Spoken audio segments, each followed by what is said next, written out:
This is At Home with Miss Joan, and I thought today we'll just make us an old-timey banana pudding, cooked on the stove top and browned in the oven just a few minutes. And I let this scare me to death for years, and I realized just how easy it is, and I want to share that with you today, just how easy to make an old-timey banana pudding. Oh my goodness, I've been doing it for so long now. Many a Sunday before preacher went to preach, he had a banana pudding. I'd make it for church, and he'd come in here and dip him out some for breakfast while it was still hot with it, and it's so good. And we decided, well, let's see, that's healthy. It's got eggs and milk and all kind of good ingredients in it, so we just crossed it off that he's having him a good healthy breakfast. But I don't know if that's exactly right. But anyway, let's make us a banana pudding. Now I'm going to start by chilling my meringue. I've learned by watching other cooking shows that they don't chill theirs, but I've got to share with you how my mama done it, okay? So she would crack her egg, and I've already done 2 eggs here, and I'm saving this third one just to show you how. I'm saving the egg white, and I'm dumping 3 egg yolks over to make my filling with. And I'm going to take these 3 egg whites and stick them over in the freezer. Mother would use a glass bowl, and then she would chill it for a little bit. But I have heard other ladies say they don't, but I do it like she did it. Okay, now, I have already chopped up 2 bananas here, and you can use 3 to 4 bananas in this recipe. And today, I don't know about you, but you know these little strings that's on bananas. Well, I usually just run my knife down it and pull it off on like a little paper plate or a napkin or something. Just because I don't want to be eating banana pudding. Turn the oven on, my stovetop, and pull out one of those strings. Okay, so I got these bananas chopped up, kind of not real hard bananas, look kind of soft ones, makes the best pudding. Okay, that would be a plenty right there. All right, like a medium high, and I put the 3 egg yolks in it, and I'm going to add to that after I get them broken up. I started making it in this big flat Teflon skillet because the bottom is bigger than some of my boilers, and it works out good. Okay, I'm adding a cup of sugar, and it calls for 2 heaping tablespoons of flour. So here goes one, here goes another one. Just a regular old tablespoon is what I'm using to measure my flour. All right, now I'm just going to start going around like this. Now, 3 egg yolks, a cup of sugar, and 2 heaping tablespoons of flour. And to this, I'm going to slowly add 2 cups of milk. A little bit at a time, and then I'll have less lumps in my filling.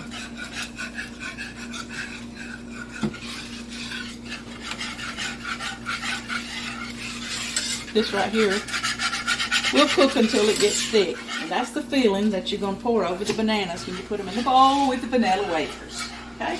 The key is getting this stuff right here cooked and your meringue made. Okay.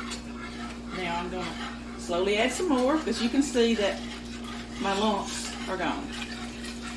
So that's 2 cups of milk right there. Now when I get that done, I switch over. That's just my way, to a spatula, and I'm scratching the bottom while it's cooking, while it's thickening up, and that'll keep it from sticking. Hopefully, we'll see. It don't take but just a few minutes because this is flour and milk, and that flour and milk thickens really good. Okay, and while that's doing, and I'm keeping an eye on it, I will dump my bananas over in my bowl. Right? And I'll mix in with it some vanilla wafers while I'm stirring.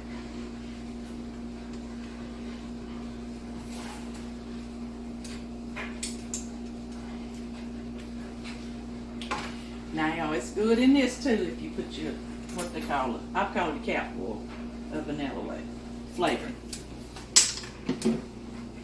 In this. Still stirring that bottom.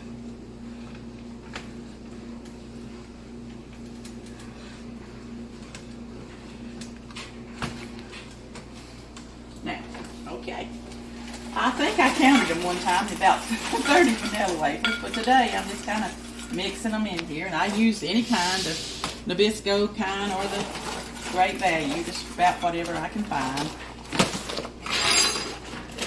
I think I just had a part of the box of both of them. I'll just put it out here. But anyway, just kind of mix that in. But this filling here, it'll get thick pretty quick. I want to look in here, Jordan. You can see that how thick it's getting. And see, I do it just like I do my gravy. If you watched my how to make sausage gravy, see I'm working it through that spatula holes, and it gets any thickness out of it. Okay. It depends how thick you want this, okay?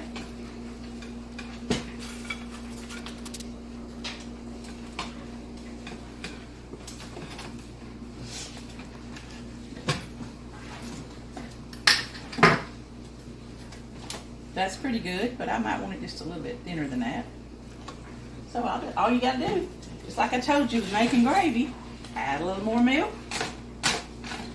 If you think it's too thick, add a little more flour. If you think it's too thin, okay? All right. See, here it is. It's just a pudding. That's all it is. Hot pudding poured over this. It worked into your bananas. Don't take but just a few minutes to make this. You can make the same recipe. You can use pineapple instead of the bananas. Boy, it's really good. I've made it with just coconut. Oh, coconut into this filling with these cookies. Oh, it's so good. Then I got another one I'll make for you one day. I call it my chocolate pudding. It's by this recipe, really close to this recipe. And it's just like this with vanilla wafers, but it has chocolate, which is our chocolate pudding. Boy, it's good. All right, you see this?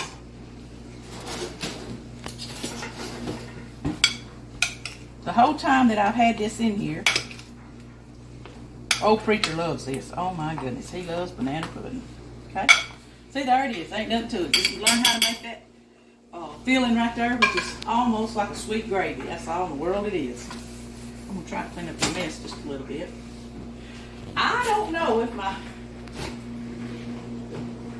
this is chilled enough. Let's take a little bit of time. This 3 egg whites. Remember, I chilled them while my filling was cooking into the freezer. I'm trying to talk over this mixer, but anyway, it's going really fast, and it's been running about 2 minutes, and it's got this consistency right here.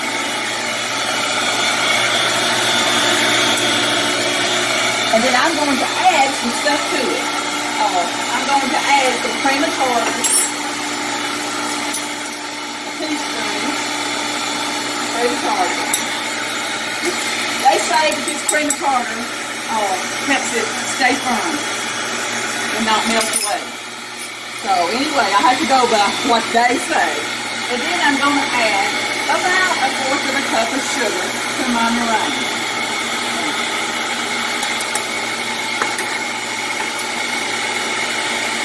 And sometimes, let's see how the mixer is going, I'll take a beef rag, because I've learned that it beats up firmer and better than running wood. If I stick this rag right here and stop it, it just seems like it starts getting firmer easier than if it's spinning around. That's just a tip that I use all the time. It seems to help me. And I'm just going to check it. See if all my sugar and my cream of tartar blended in good. It seems to be. Of course, I'm going to add to this another cupful of vanilla flavor.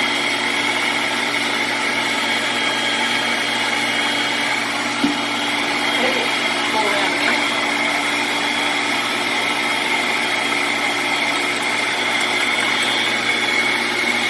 And see, it's forming peaks, is what Mama called it. You know, teardrop looking things. That's when you know that it's ready. My daughter says, Mama, yours don't never fail. But oh yeah, it has too. My mama said the kid puts is chilled low, but I don't know. That's just how I do it. How she did it. Okay. I'll bring this thing down. See if we're satisfied with it.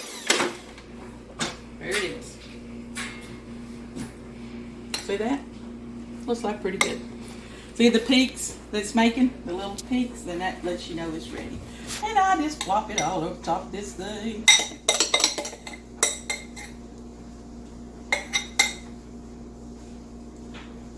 Preacher's back there watching the ball game. I bet you he'll come out when we get this ready. Okay. I think I should have got a bigger spoon to dip this out with. Okay. And then you just stop. I've got my broiler on, because I tell you, when you put it in the oven, I'm telling you what's the truth. It don't take it but a minute or two. You got to watch it. If you watch my other video on, what was I broiling? Biscuits? Then I sang, the broiler's on to the tune of "Oh Christmas Tree," so I watch it, and I'm a busybody, and I'll go run off and be doing something else. And I just make them little peaks like that, because that's what Mama did. All right, and then to just jazz it up a little, we go around the side with some more cookies. Do I need to move over so you see it a little better, or what? Mm-mm. I may have to reach over and steal another cookie or two. I'm short just a couple. Like I said, one time I did count them for some little girls that wanted a recipe, and here it is. All right, and put it in here to broil. The broiler's on, the broiler's on. The broiler's on, the Miss Joan. Broiler's on, the broiler's on. Broiler's on, the broiler's on. The broiler's on. The broiler's on. The broiler's on, the Miss Joan. See, it don't take very many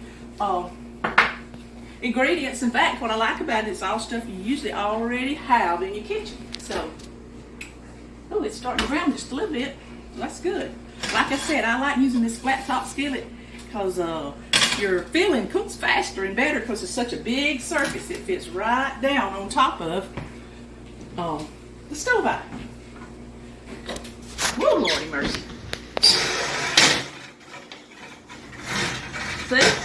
That was in real time, sister. Fellas, there it is. Okay. Miss Jones banana pudding.